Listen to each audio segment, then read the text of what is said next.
Something I learned a long time ago is that I didn't need to buy a lottery ticket if I knew how to make a phone call. And I realized that when I used the phone to make my first big sale as I grew my company.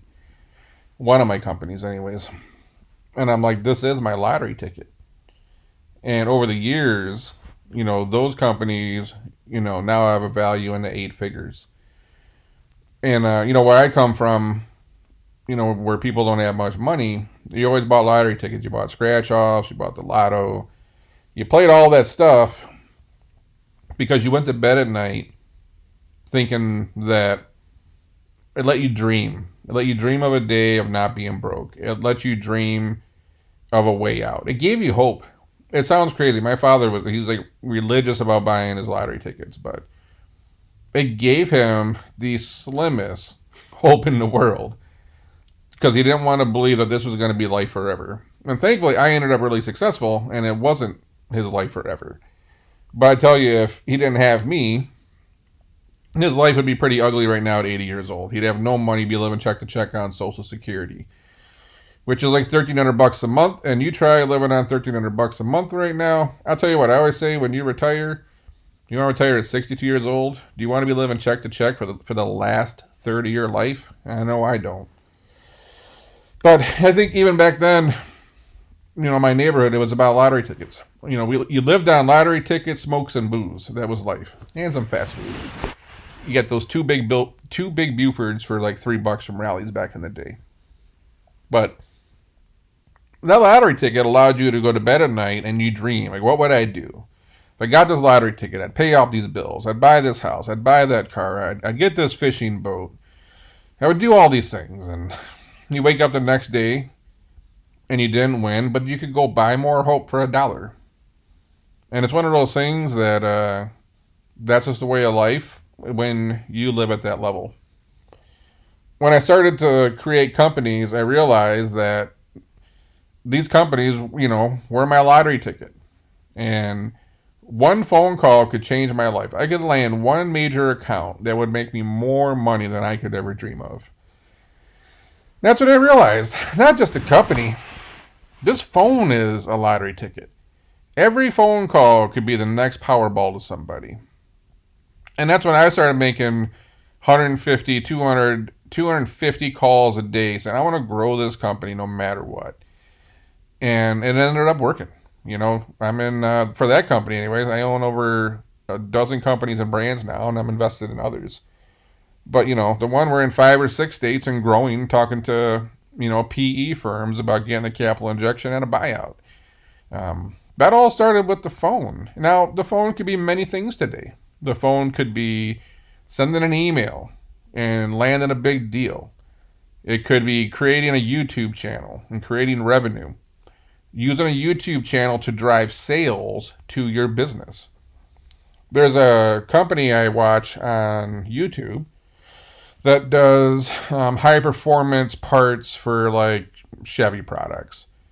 And I'm pretty sure they drive at least half or more of their revenue from that YouTube channel. They're one of the busiest shops in America right now. But that YouTube channel is their sales call. That is their marketing. That's their advertising. So could you use your phone to make videos to gather an audience that buys your stuff?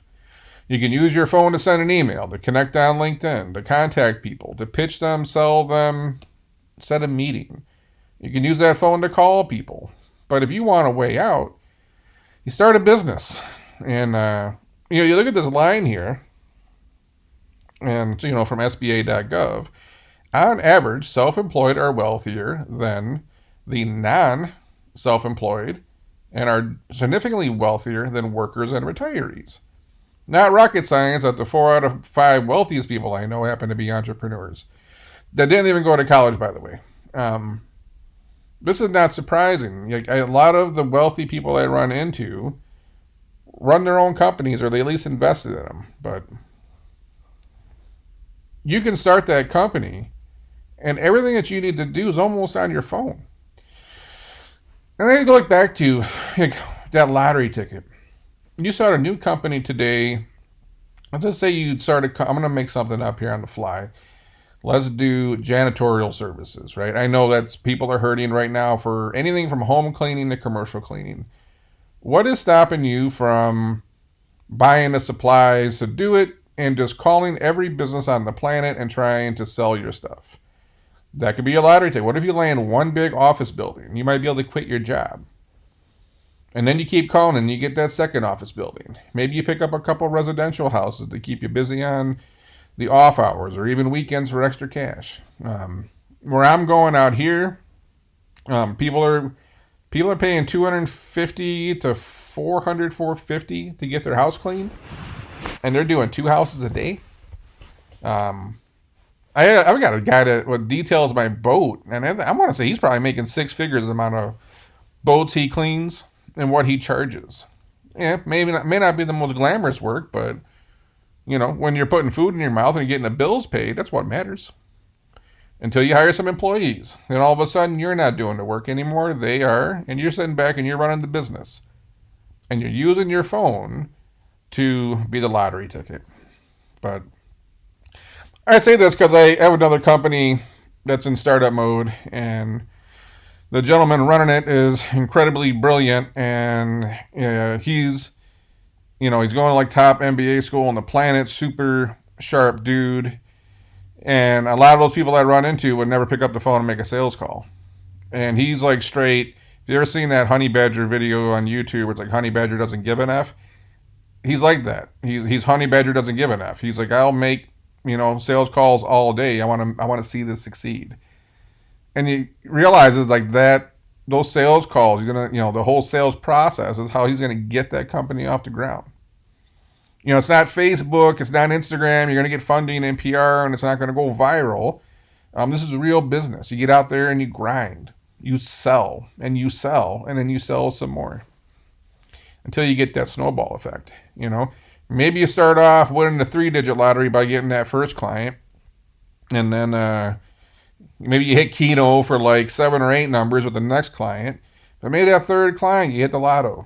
Michigan Lotto's like $1 million.